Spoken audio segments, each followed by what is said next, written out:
cette discussion, on évoque la fin du poème Patmos que nous lirons demain, où Verlaine parle de la lettre ferme, comme ce à quoi le père tient le plus.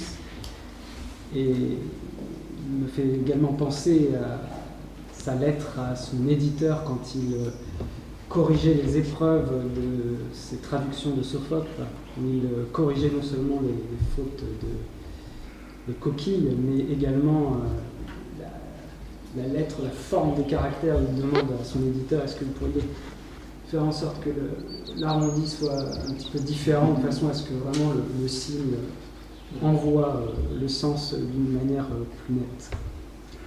Voilà.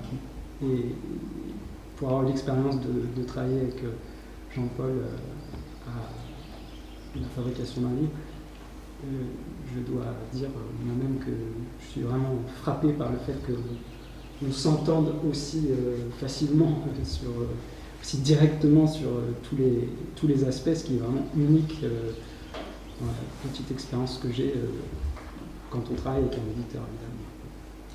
Non, mais l'idée de William Blake et compagnie est quand même très très simple. Outre le chapeau en William Blake, ça signifie on va faire des livres comme les auteurs ont le goût qu'ils soient faits. Vous voyez, on va sortir, on va faire un pas de côté par rapport à l'industrie, au commerce, au business, aux réclamations de la presse, de je ne sais quelle espèce de variété d'intermédiaires dont on peut se passer.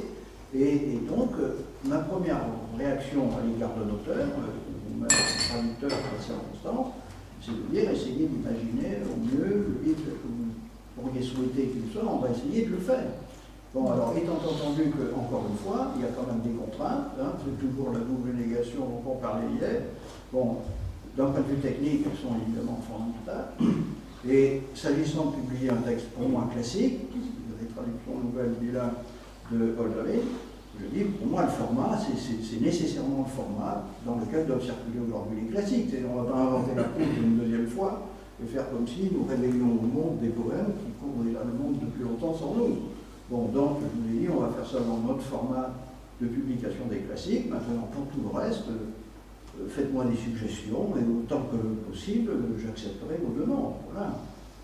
Je ne peux pas toujours dire oui à tout, mais toutes les fois que je le peux, c'est vraiment la moindre des choses que de dire oui.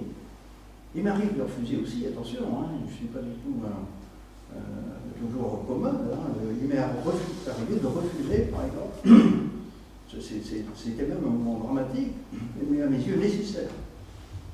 Sinon, j'aurais déchu vraiment absolument de ce que j'avais à faire intimement. Il m'est arrivé de refuser, par exemple, dans le cas d'un auteur qui m'était très cher, les illustrations qu'il me proposait d'avoir au tirage de tête de ses livres. Parce qu'elles étaient totalement antinomiques avec la nature et le contenu de l'œuvre. Donc je ne donnerai pas de détails de circonstances, mais ça m'a valu, disons, une sorte de double incompréhension du graphiste qui ne comprenait pas pourquoi on ne voulait pas de lui, et de l'auteur qui était ravi d'avoir le dit graphiste comme compagnon, parce qu'il y avait une hétéronomie radicale entre l'un et l'autre registre et que j'aurais regardé fabriquer cela, enfin, fabriquer un objet contradictoire, qui n'avait ni queue ni tête, et dont autant j'étais prêt à publier séparément les deux, puisque chacun avait légitimement des titres à exister, autant l'idée de fabriquer une sorte de canard à deux têtes,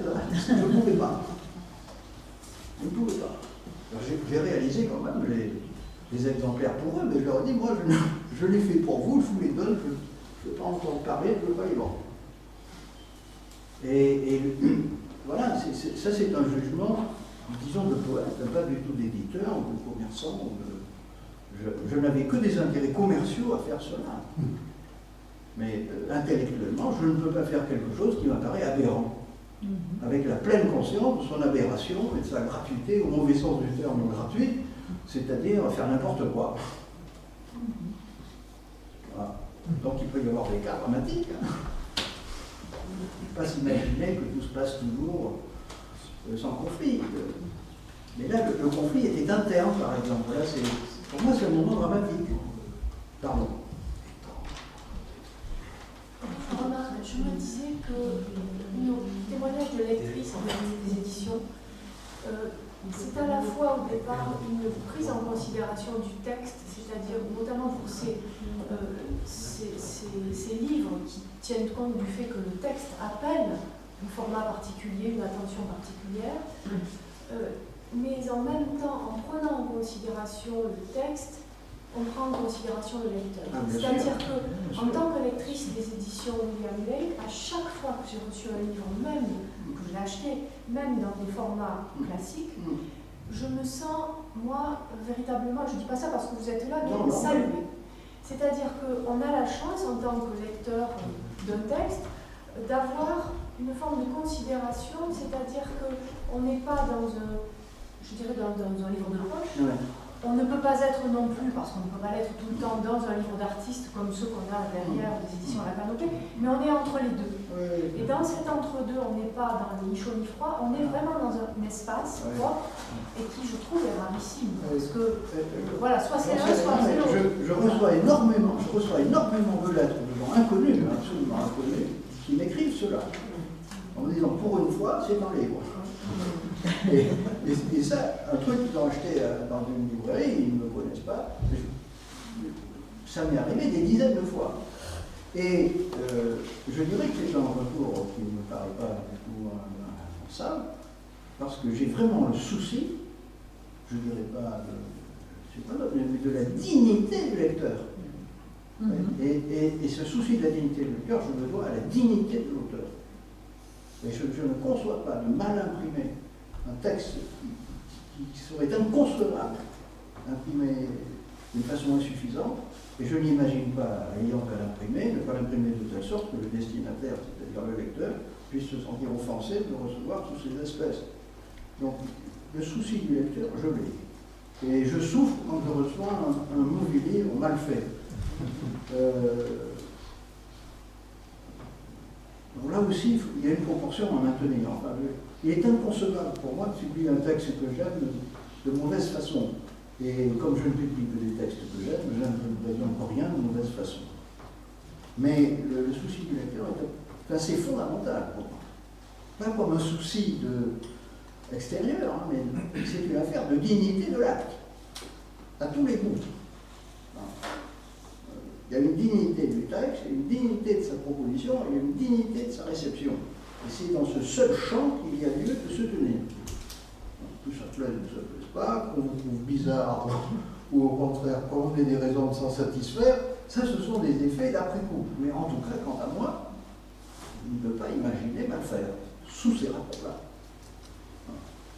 Et l'exemple que donnait Tristan tout à l'heure, enfin ça c'est un exemple presque caricatural, montre la vilaine chose que j'ai faite détruire là. Voilà, parce que c'est un raté. C'est-à-dire que, voilà, j'avais le projet, vous voyez bien un truc raté, j'avais le projet de faire des essais typographiques qui en eux-mêmes ils auraient eu une possibilité d'exister. Mais quand on a fait un essai de couleur sur la machine, il a voulu sortir ça, il a dit non, on laisse tomber. On avait imprimé peut-être 1000 ou 2000 exemplaires, on a tout détruit. À mes frais, hein. Je suis passé. Oui, c'était un jour où Tristan passait à l'imprimerie, alors il en a récupéré que 2 ou 3 exemplaires pour garder des témoignages archéologiques de l'événement. Oui, il y avait, mais en fait, il y avait un projet. Tu as dit quelque chose qui est partiellement vrai, partiellement un peu différent.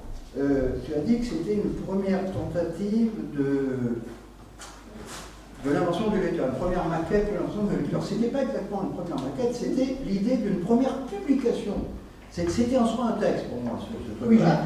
Oui, j'ai dit, je ne sais pas combien il y a eu de maquettes. Voilà, alors ça aurait pu être, disons, ça aurait pu être la première publication de l'invention du lecteur. Mais quand j'ai vu sortir ce machin verdois noir, là, j'ai dit, allez, on fout tout ça au feu.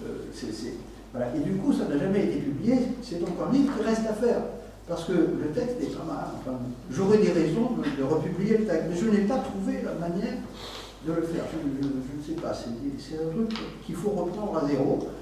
Je ne renie pas du tout le texte. Et je n'ai pas trouvé visuellement ou techniquement la façon de faire pour qu'il trouve sa forme comme il faut. Donc, disons, c'est un projet latent. Mais il est évident que la manière dont c'est sorti de la machine, ça ne va pas du tout. Et donc, alors ça tenait à quoi? À toutes sortes de paramètres qui sont incalculables même du réel. Mais quand j'ai vu cette couleur, je dis, oh là. Merci. Alors, vous nous laisserez peut-être consulter les exemplaires que vous avez apportés. Oui, oui, bien sûr, je les laisse là. Nous allons écouter maintenant les livres. Oui, oui. Ah. Merci.